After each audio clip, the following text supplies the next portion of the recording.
கோயிலுக்கு போறீங்க, நல்ல விசிலாட்டமா இடம் இருக்கு அப்படிங்கிற ஒரே காரணத்துக்காக கோயில் எல்லாம் படுத்து தூங்கக்கூடாது.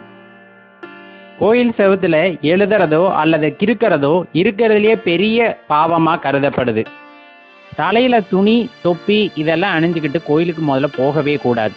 குறிப்பா கொடிமரம், நந்தி, பலிபீடம் இதோட நிழல் கீழே விழுந்திருக்கும் போது அதை தெரியாம கூட மிதிச்சிடாதீங்க.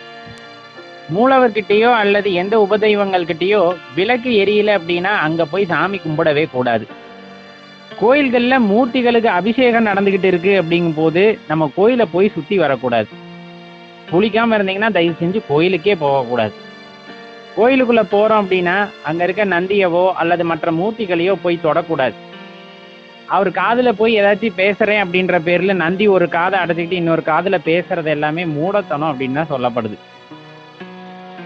நம்ம தீபாராதனை காமிக்கணும் அப்படிங்கிற எண்ணத்துல கையில விளக்க ஏந்திக்கிட்டு ஆராதனையை சாமிக்கு காட்டக்கூடாது. அது பெரிய தப்பா போயிடும் அப்படின்னு சொல்றாங்க. கோயிலுக்குள்ள போயிட்டீங்கன்னா உங்களுக்கு கடவுள் அவர் ஒருத்தர் தான். அதை விட்டுட்டு மனுஷங்க காலையெல்லாம் விழுந்து வணங்கக்கூடாது அப்படின்னு சொல்லப்படுது. அப்படி மீறி விழுந்து வணங்கணும்னு நினைச்சீங்கன்னா அங்க வர்ற அடியார் பெருமக்களோட திருவடிகள்ல விழுந்து வேணா வணங்கலாம். கோயிலுக்கு போயிட்டு வீட்டுக்கு வரீங்கன்னா வீட்டுக்கு வந்த உடனே கால்களை கழுவக்கூடாது அப்படின்னு சொல்லுவாங்க. அதே மாதிரி கோயில் படிகள்ல போய் உட்காரவே உட்காராதீங்க. சிவபெருமானோட கோயிலுக்கு போறீங்கன்னா கோயில்ல உட்காந்து எந்திரிச்சு வரணும்.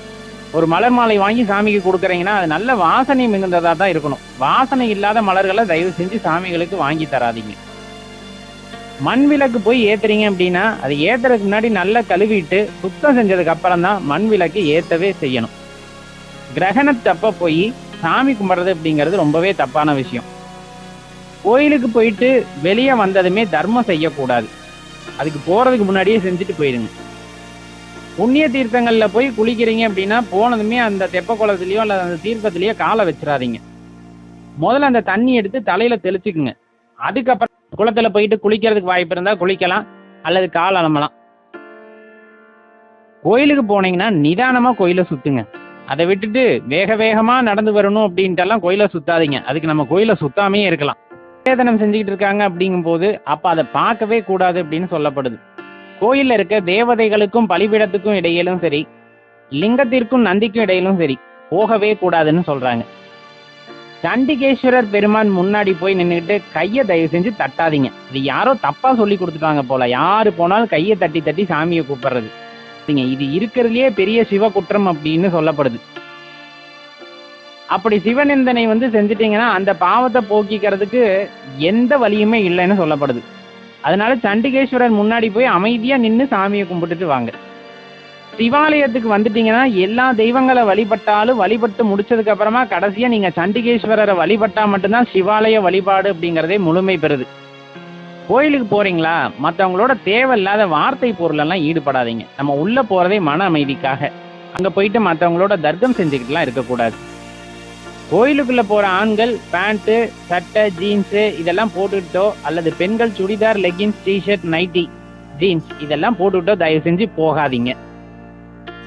ஆண்கள் மேல சட்டை போட்டிருந்தாலும் அதை கலட்டிட்டு தூய்மையான ஒரு வெள்ளை கலர் வேட்டியும் இடுப்புல ஒரு துண்டையும் கட்டிக்கிட்டு பெண்கள் சேலை அணிந்துக்கிட்டு உள்ள போலாம்.